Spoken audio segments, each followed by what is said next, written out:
had a late night with Ghost Walk last night, and then had an early rendezvous at 6 this morning. So I was debating. I said, you know, you're a little bit sleepy. Do I eat a donut? In which case it will liven me up for the talk, but I'll crash. I sing in the choir, and I'll crash right during the middle of the anthem. Or what do I do? But as I always do, I gave in and ate the donut. So I hope I'll be awake for this, and then David will have to put up with me singing on rest during the anthem. Thank you for coming this morning. We are, of course, entering a tremendously exciting period, I think, for Christ Church, and I'm honored to have been asked to help with the 300th celebration. And we have been at it, trying to plan for quite a while, but the real proof will be what we do next year. So I'd like to begin, if people have this, by reading something that I actually wrote a few months ago, but I think it's truer today. I think it's truer today than it was when I wrote it. And I hope it's true. I mean, you know, when you write something, you hope for it to be true. But I believe this. We're commemorating 300 years of devotion to this church at this site, and also celebrating renewed commitment.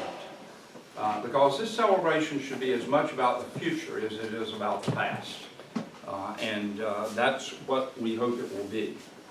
The primary goal of any good church celebration is to remind us of the mission of the church and our common bond with those people who have embraced it in the past, who embrace it in the present, and who will embrace it in the future. If our celebration expresses the joy of our common faith and brings us closer in service to Christ, it will be successful. Important as events and projects may be, their significance will be achieved only if they give us the opportunity to express our love for one another and for our community and our world as we seek to follow Christ. I honestly believe that good celebrations are as much about process as they are about product. If we just wanted to have a party, we would just go out and rent a party, and then we'd have a great party, and we would all have a good time, and we'd eat great food, and we'd do wonderful things, and that would be that. Back in 2010, when we celebrated New Bern's 300th anniversary, I was asked many times, what's the event, what's the best thing that you're doing this year? And it was the easiest question in the world to answer. The answer was, we have 1,000 volunteers. We have 1,000 people who care so much about this community that they want to be sure that we celebrate our 300th well. We had budget challenges. We had political challenges. What we didn't have was a volunteer challenge. We had volunteers out of our ears.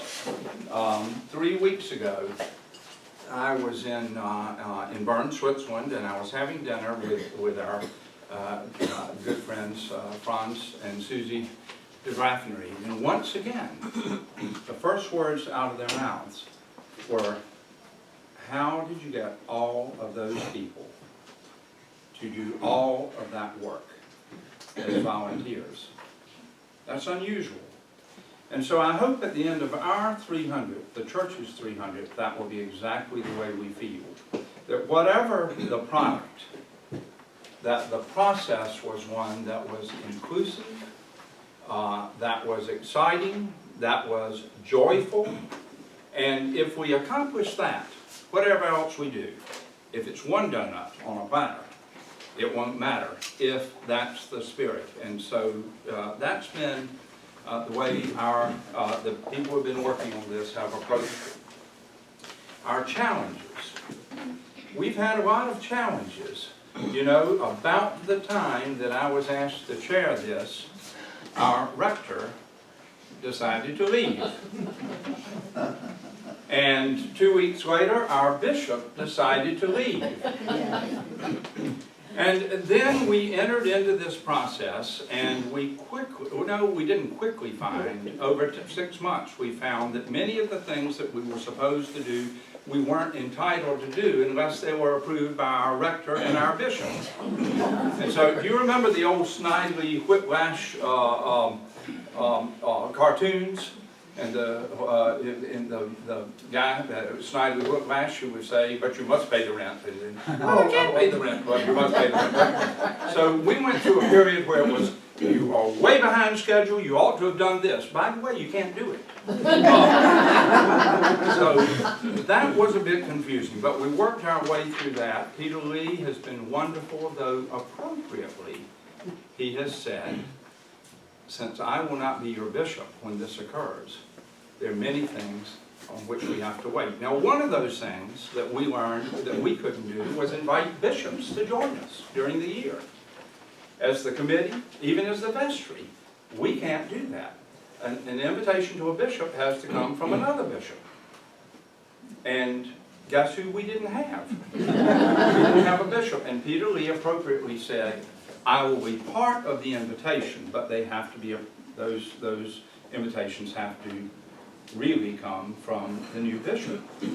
And because those will be important occasions, it made it challenging to plan other things. People would say, "Where's the calendar?" And we'd say, "Well, but we can't have 4 things on the same day, and until we know when bishops can come." And that process isn't completed. All the invitations have been sent, but we're still completing that process. Our goal is to be sure that by the 1st of December, we can post a calendar. So you'll note that as we look through events, we don't have dates next to them. It's not because we don't know any of the dates. We know many of them, but we want to be sure that all of our dates are consistent. So, another one of our challenges that we addressed early on is, do we want an event? Do we want a single large event, a weekend, or do we want to celebrate all year long? And we felt we wanted to celebrate all year long. That was more important than having one weekend. Some people wouldn't be able to attend that weekend. What do you do on that weekend? What if a hurricane comes on that weekend? So we felt a year-long celebration was logistically and philosophically more appropriate. And then the last, and in many ways, one of the most important questions was, what's our budget? And so we work, the people working on the 300th are directed by the vestry. You elect the vestry to make the decisions for the parish, not a volunteer committee. So our question was, what do we have to work with in the way of resources? And of course, then the question was back, well, what do you plan to do? And so we then say, well, what do you plan to give us to do it with? Because we don't want to plan something that's inappropriate for the resources. Whatever resources you choose to give us, if we go about it in a good spirit, we can have a good celebration. If it's hot dogs on the, on the 3rd Sunday of Easter, that will be fine. But let us know the day. So there was some back and forth on that. So all of that took a long time. And as we did that, we were coming up with ideas that we thought, well, maybe we can implement these, and maybe we can't. But let's at least get some things on paper. We wanted to be appropriately dignified and appropriately celebratory and appropriately commemorating the events of the past without spending disproportionate resources, knowing that there are many, many needs at the parish and in the community. So that was our goal. What are some things that we can do? We know there will be cost. What are the things that we can do that we feel are worth the cost that we will need to pay without being extravagant? As Montaigne said, always avoid extravagance, and or the juste milieu, measure, as people in the Middle Ages said. Just don't overdo it, but don't underdo it. Find that right happy medium, and I hope we have. So here are some of the things, by the way. Our gifts, by the way, I said our challenges, then our gifts, of course, again, are the fact that we have this wonderful parish of people who I know are eager to be volunteers throughout the year. And we have a vestry that's solidly behind us. And we have a new bishop, and soon we will have our next rector. So the first thing we're doing is celebrating the arrivals of our new bishop and our new rector. Now someone can say, how can you claim that as the 300th event? Well, we do. We were so good in our planning that we planned to actually have a new bishop and a new rector for our celebration. We also, thanks to Jane Merritt, and I really want to thank Jane Merritt for this, we will have a visit from Lord George Carey, who's the former Archbishop of Canterbury. He's much beloved. He's known by many people here. He's known around the world. And George Carey will be with us April 17th through 19th. That's the date that will be on our calendar. I didn't put it here because I didn't put any dates yet. But I'll give you the inside word that he will be here April 17th through 19th with his wife. And they will be celebrating and commemorating with us at that time. We also thought it was important to have visits by the bishops of the 3 dioceses of North Carolina. They have all been invited by our Bishop Provisional and our new Bishop-elect. We don't know all of the dates yet, but by December 1st we hope to know all the dates of their visits. We also know that we have a very special relationship with Bishop Clay Matthews, and so we wanted to be sure that he took part, and so he has responded that he is eager to be here, and he has even said, fill me in on the date when you know the dates of the other bishops. Also, Michael Hill, who is the Bishop of Bristol, expressed a strong interest in coming. And so he will be able to be here as well as Neil Alexander, former Bishop of Atlanta.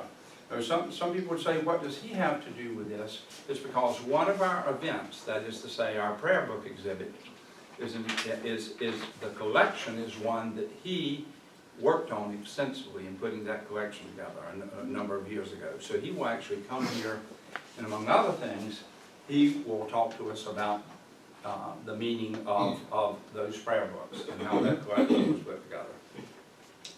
That takes me to my next topic there. Come to Words, a remarkable exhibit of rare editions of the Book of Common Prayer in collaboration with Drew University and Tryon Palace.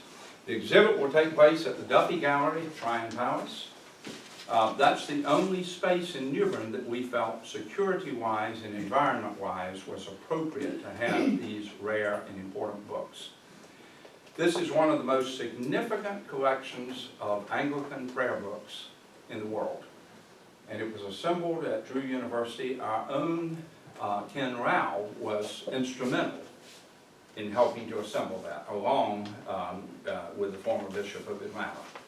And so, because of his relationship with Drew University, they've agreed for that entire collection to come down here, and it will be here for the month of October and the first week of November. And that's a huge deal. It will be remarkable. Of course, one of our hooks was to say that we have, right here at Christ Church, a very rare and important prayer book, which will also be part of the exhibit. But this will be an absolutely incredible exhibit of interest not only to us, but to Episcopalians across the state and in nearby states, and to people who love important old books. It is a real coup to have this exhibit. And we will have a gala opening of this important prayer book exhibit, and that will also be at the beginning of October. Okay. We are going to have a concert offering the premiere of an original Christ Church 300th composition by our own David, and it will be in collaboration with the Carolina Chamber Music Festival. Many of you know that Carolina Chamber Music Festival has been here for a number of years, gets great audiences, they are superb musicians.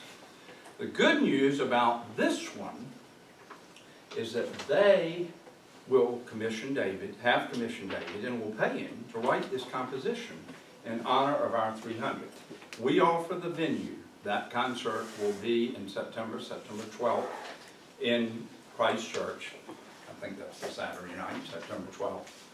And the good thing is they will commission it, they will pay for it. The bad news is that Ellen Chance and I, who have been working on the 300th, are also on that board, so we still have to raise the money. So you know, it's a big deal. It doesn't matter to us. I mean, one way or the other, we have to find the money. But at any rate, that will be a wonderful occasion. Then, as you know, we have these great evensong services we will have for that year, which we will call 300th, even though we would be doing them anyway, but that'll be our little secret, that they're really special events. Same with the Christmas carol sing, that wonderful Christmas carol sing. One of the ideas that came up was, you know, for children, if you're celebrating a birthday, you need a party. You know, like balloons, hot dogs, all that kind of stuff. So we have a group of people who are working on that, a birthday party that will be just that simple. Hot dogs, ice cream, balloons, all that kind of thing. And we are working on the date for that party. We believe at this point that it will be in late April, but we're still, since that's something we can move to one date or another, we're still waiting on confirmation of a couple of other things. Text and image panels telling the story of Christ Church. We want the church all year long, and even after that, to have wonderful panels that remind us of the history of Christ Church. Now, Ken McConnor and the History Committee have been working on those panels, and you have an example here. You have an example here. This happens to be a pop-up, but there will also be panels that hang in the windows, two-sided panels that hang in the windows of the Harrison Ministry Center and of the Music and Youth Center across the street. There will be, we believe at this point, working with Alpha Graphics, there will be what will appear to be wallpaper in rooms like this that will also be celebrating the 300. Mary says I have to get back on camera, but I want to point to the wall where Sam is. And so, reminders for us, and we're trying to do those things so that they will last, so that they can hang and be used for many years to come. This is an example. It's got one little challenge, and that is appropriately can use the church symbol, but the Art Guild, by the end of this week, will have produced our 300th logo. So the future panels will have the 300th logo, reminding us that this is in commemoration of our 300th. We want to plant a tree and have the youth and the children of the church plant that tree. We'll have periodic visits by people from 3 centuries of Christ Church.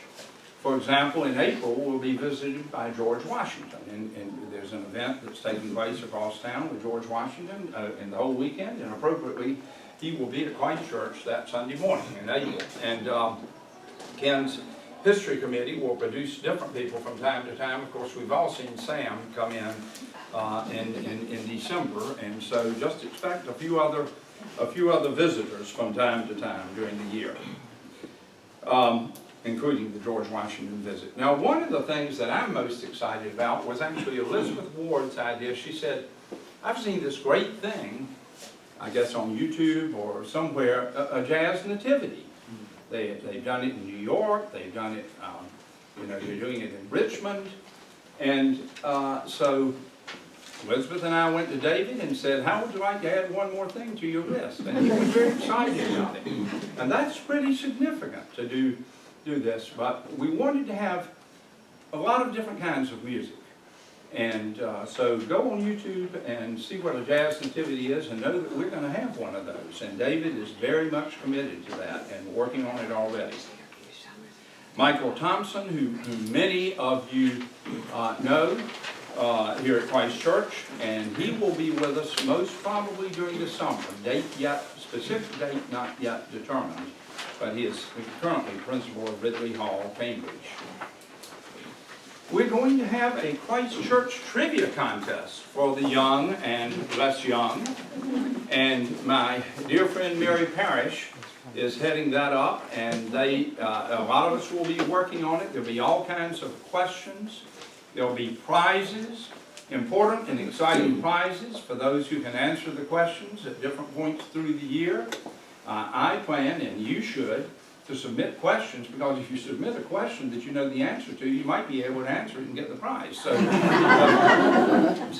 there's a little method in that madness, but Mary is going to, and what a wonderful way. And some of the questions will be age specific. In other words, you may not answer this question if you're over 10 years old. Or we may have some, you may not answer this question if you're under 80 years old. So that's going to be exciting. Creation of a new window for the Christ Church Chapel, sponsored by the Children of the Church and the Art Guild. The Art Guild under Ken Chance has been working hard on this with a glass window maker. And it is, if you go into the chapel, and of course you know the altar with the icons to the right, there is a big glass opening where the doorway is. And by the way, we've been given approval by the city to remove the exit sign and even the crossbar, because we have plenty of exit, because that would have interfered visually to some extent. That window is moving, and it has not been decided, but it's moving in the direction of being a window that's more architectural rather than, because some people worried, well, if we have something that's just the star of the show when you walk in, does it detract from what should be the focus, which is the altar? And so they are working towards a design that I think will be very pleasing to many people. We want to be reaching out to the community, so we're going to construct a Habitat House as a Christ Church 300th project. And that is made possible because the Christ Church Trust has agreed to sponsor that.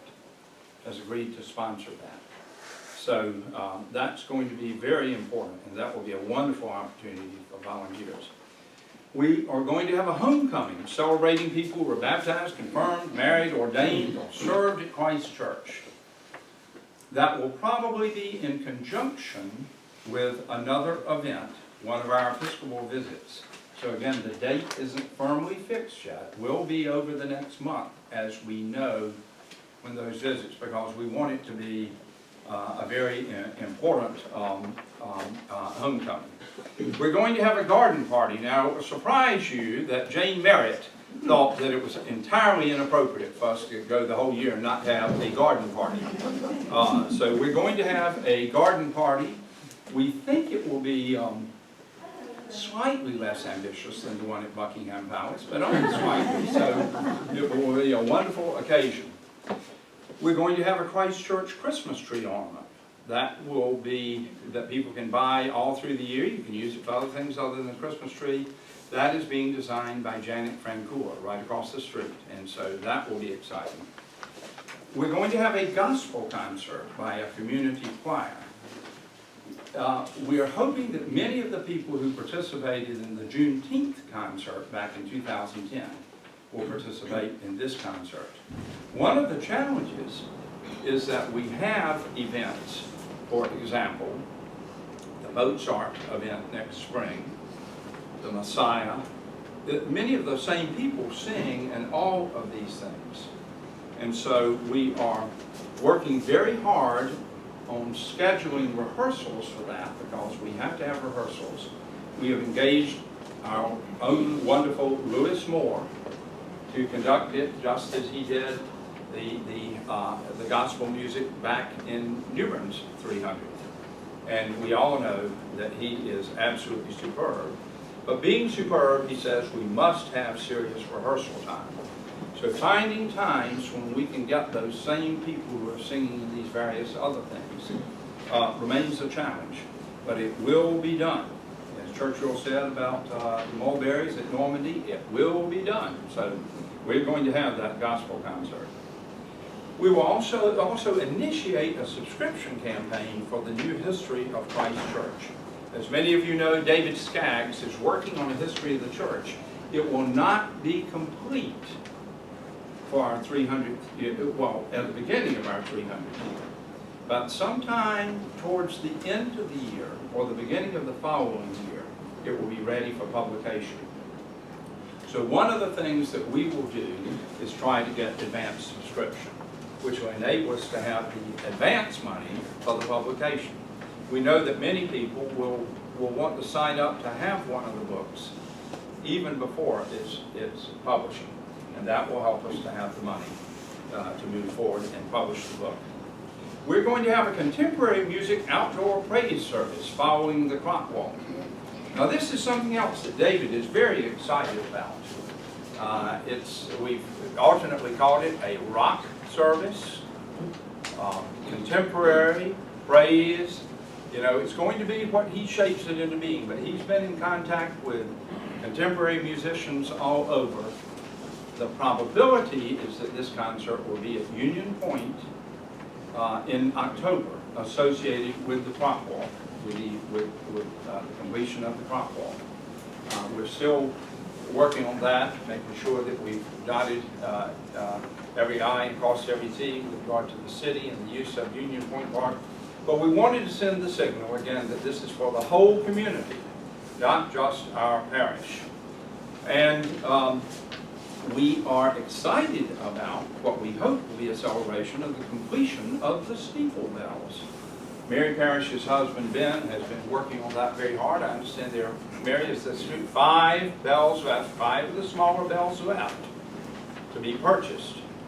And with the purchase of those 5 bells, which we honestly believe will happen over the next few months, it will give us the opportunity to celebrate the completion of that project. That is a capital project, just as the window is a capital project. They don't come out of the 300 budget. But we can certainly celebrate it in the same spirit that we can celebrate having a new bishop.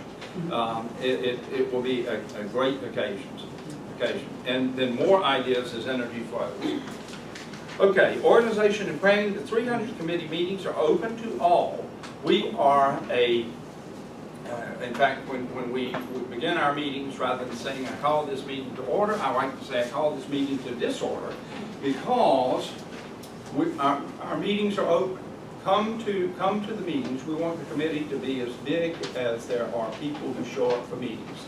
And we meet the second and fourth Wednesday of each month at 5 p.m. in the church library. Second, third. What did I say? No, it's second and fourth. Second and fourth Wednesdays. Okay. Yeah, because there's a week in between. That would be. Oh, that's right. Yeah, there's a week in between. So the second and fourth Wednesdays. The subcommittees then are being organized to support and manage each event. A successful 300 will be one in which every member of the parish, young and old, plays a role in preparing and carrying out the celebration. I want to go back to that point. This isn't something for a committee to prepare for the congregation. It's something for the parish to do for itself. And if we do that, if we have full participation, you know, both on the front end, I'm reminded, you know that wonderful story about Lake Wobegon and the Christmas hats? You know that Garrison Keeler tells about at Lake Wobegon, they decided to have a living Christmas tree on the post office steps. And so they ordered red and green hats for everyone in Lake Wobegon so that they could be part of the living Christmas tree. It was only after they assembled on the steps that they realized that there was no one left in the town to look at the living Christmas tree. But it was deemed a great success because the whole town had participated. Well, further, the next year they decided to repeat it, and it was a particularly cold day, and when they assembled, only about half the people showed up, most of whom, by chance, happened to have the red hats. And they said, well, my goodness, what can we do? And they quickly took a vote and said, we won't do a living Christmas tree, we'll do a burning bush. And so my hope is that that's the way our celebration will be.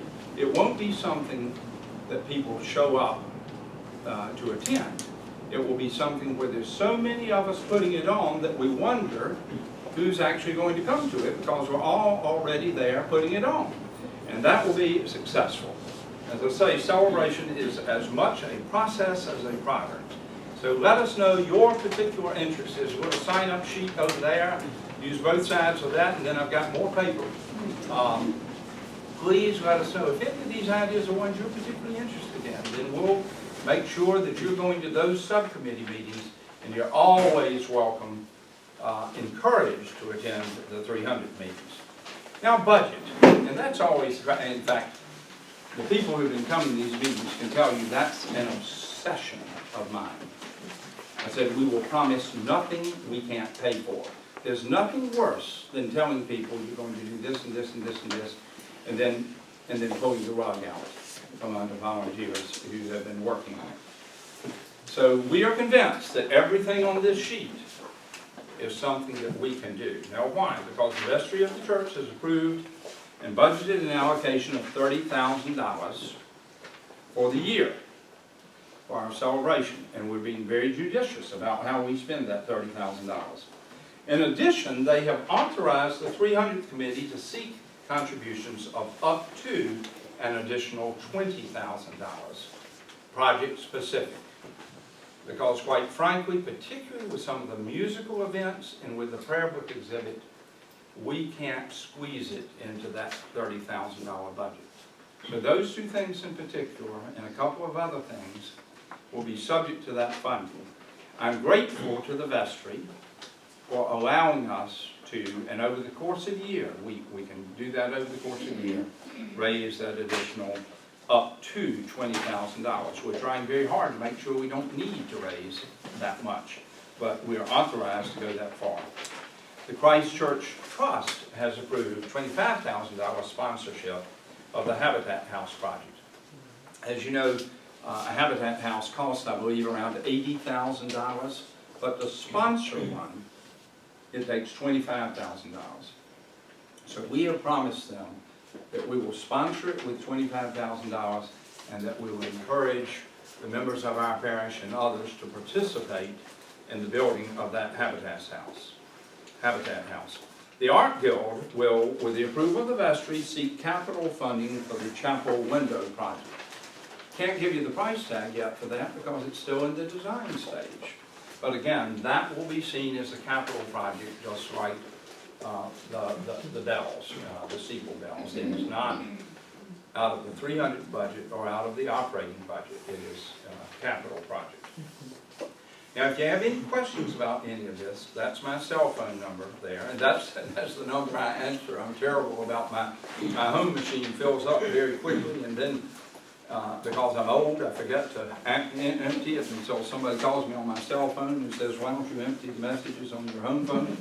And so, but that cell phone number, and I always have that cell phone with me. Or, even more importantly, attend the 300th meeting and come with your ideas. I want to tell you that we've got people in the room who can answer questions. I'm happy to answer questions. We've got people in the room who can answer questions. Elizabeth Ward has worked very hard, particularly on the music. Ken McCotter, as chair of the history committee, has worked very hard, particularly on all those things associated with telling the history of Christ Church. Dell has worked very hard to try to keep us moving and keep us straight and keep us coming to meetings when we're supposed to come to meetings. And you can imagine that she just might have a role to play in hospitality for these various things, just might. Mary Parrish has been working very hard on all of these things, but most especially I want to highlight something I'm very excited about again, which is the trivia, because that's going to be fun. It's going to be informative, but also a lot of fun. Who have I left somebody out who's been coming to our meetings up till now? Please call my attention to it if I have. But we hope that everybody who's in this room who's expressing an interest today will be coming to our meetings and will be on committees and will do all of those things. If you have questions, any one of us would be happy to try to answer any questions right now, or whenever you want to see us. Are there any questions right now? Yes, sir. Yeah, I'm curious, these panels, are you going to have a little publication that prints them all out for the souvenir sort of thing? That will be a function of budget. As we budget these other things, if we find that we have a little pocket of money, that would be a wonderful idea. But it's going to have to be, even if we were to sell them at a minimal price, we have to have the upfront money to print it. So we again, I don't want to make that promise until I see that we have the money for it, but I think it's a splendid idea, and I know, I don't want to speak for you, but do you think that's a splendid idea? I think it's great. He thinks it's a great idea, so. I think it would be good if we put it in on the website. It would be. Well, all of that, because all this work, and again, these things are being designed, this happens to be a pop-up. A lot of them will be in a different format than this, but they're all intended to be able to be used for years to come, not just for, a short time. This kind of poster, which we did about a month ago, just to show where we were at that point, you can see it's already banged up. I mean, these are inexpensive. The more permanent ones are more expensive, but we want, for this kind of thing, we want things that we can use for many years. Great question. Yes, ma'am? Does anyone have any way of finding out when the actual first service was held in the church of 1750? I don't know. Ken, do you know when the first service was held in that church, in the church on the corner? No, I do not know the answer to that. David Skaggs may know the answer to that. Right. That church So far- wasn't built until 1750. So far, I don't think it. Right. So we know. 1750, yeah. So we know that the first service in that church obviously had to be. Now, interestingly, that site, and we're going to be reproducing a panel with this, Tryon Towers has the original map that Bern de Graffenried and John Lawson drew of the layout of Muley. And that was about a month and a half after de Graffenried's arrival here. And they laid out one street, which is Middle Street, that ran from the Trent to the Neuse. And they laid out another street that ran, Pollock Street, which ran from the Neuse to the Wilderness. And de Graffenried specifically put a mark on the corner, on this corner, saying that that's where the town church would go. And he, of course, petitioned the Bishop of London to have a church here, even though de Graffenried was from the Reformed tradition in Swiss. He petitioned the Bishop of London, and the Bishop of London said no. But 5 years later, when the answer was yes, and Christ Church was founded, it was put on exactly the spot that de Graffenried had designated. So one of our displays will be a copy of that map, because that's when the location for Christ Church was chosen, a month after the founding of the town. Were there many people at that service? No. That's right. Oh, it was full because they had donuts. A question, the celebration of the arrival of the bishop, is that going to be next week, or are we going to do something larger in the 300th year? And does anybody know when we might expect our new rector? Well, let me answer the questions that I'm entitled to answer. Of course, next week will be our first celebration of the arrival of the new bishop. And that will be a 300th event, even though it's not yet the 300th. But we know that he will also be returning in 2010. I mean, in 2015.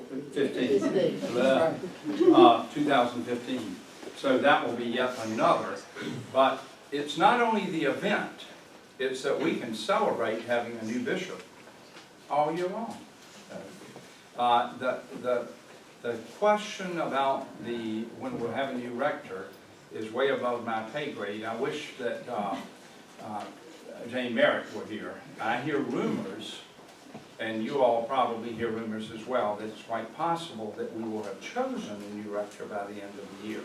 That's the rumor that I hear, but I only know that when the new rector, he or she, is chosen, and when they arrive, we're going to celebrate. Sorry, second question. Will any of these be open to the town, or are they inclusive of Preston? We want all of them to be open to the town. One of the things that Ken's History Committee is working on, and I hope some of the panels, will make it clear that Christ Church played a very important role for everyone in the history of this community. We don't need to say this too loud, but until the Revolution, there was no separation of church and state. And many of the functions that we now consider governmental functions particularly with regard to caring for the poor and education, were Christ Church functions. This parish carried out functions that later became governmental functions. So even if someone has never had a formal association with Christ Church, if they live in New Bern, if they live in Craven County, then it's not accidental that New Bern Academy was founded, by Christ Church. It's not accidental that Cedar Grove Cemetery was created by Christ Church. These are examples of things that, again, we would consider today to be government functions, but were at that time Christ Church functions. So in that spirit, we want to invite everyone in the community, whether they are part of, whether they are communicants of Christ Church or not, to be part of this celebration and to know that it's directly related to them. Our good friends at First Presbyterian will celebrate their 200th the following year. Our good friends at St. Peter's AME Zion are celebrating their 150th this year. In fact, next weekend. So there are all kinds of celebrations that are related. We want to remind people that Christ Church was important in their history. We do not want to remind them that at one point, some of our folks thought it was pretty important that all the other denominations, if they were allowed to worship at all, recognize our priority. That is probably something we don't want to emphasize on our posters, but we can emphasize what our relationship was to the entire community. May I ask one quick Yes, last ma'am. question? You said Jane is not here and she was instrumental in the garden party. Shall I be shopping for a hat? You should be shopping for a hat. You should be shopping for a hat, absolutely. So, because Jane is determined that we will show our Anglican roots with this garden party, and I think it's a great idea. And you should also be shopping for your sunglasses for the Jazz Nativity. So, Other questions? I know this has been a long session. I want to tell you how much I appreciate the fact that you were willing to come up here and listen to me go on and on. My dad used to say, you ask Nelson what time it is, he'll tell you how to make a watch. But I know there have been a lot of questions about this, and there's been nothing secretive about it. Every time somebody's asked me, I say, come to one of our meetings. You can have as much fun wrestling about these issues as we do. But that's true. It's an open process. I didn't list the members of the committee here because I hope that the committee is different today after this little session than it was when we walked into it. I hope there are people in this room who have just decided to join the committee. We are not an exclusive process. We're an inclusive process. And we want to do everything we can to make sure that the whole church feels that way. Yes, sir. Nelson, I'd like to say that if any of you have any ideas about these panels that we're doing and want to help design the panel, just let me know because we would love to incorporate your ideas in these panels. We're planning on doing about 20 to 25 of them.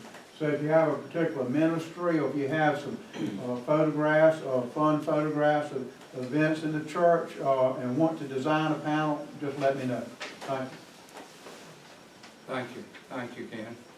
And everybody working on different aspects feels exactly the same way. Again, we want everybody's ideas, we want everybody's energy, and we want everybody's volunteer time. And after the church's annual campaign, because we're not asking for money until after that. But if you just decide that there's something that's of particular interest to you in this 300 that you would like to help happen, then we will also not be opposed to that. But that is not, that has to be an add-on. It cannot be a substitute for your annual gift because Joe Mansfield is looking at me right now and saying, you be careful what you say, boy. Because we won't have much of a celebration if we have no lights and no air conditioning in August. So know that the first call is for the annual budget.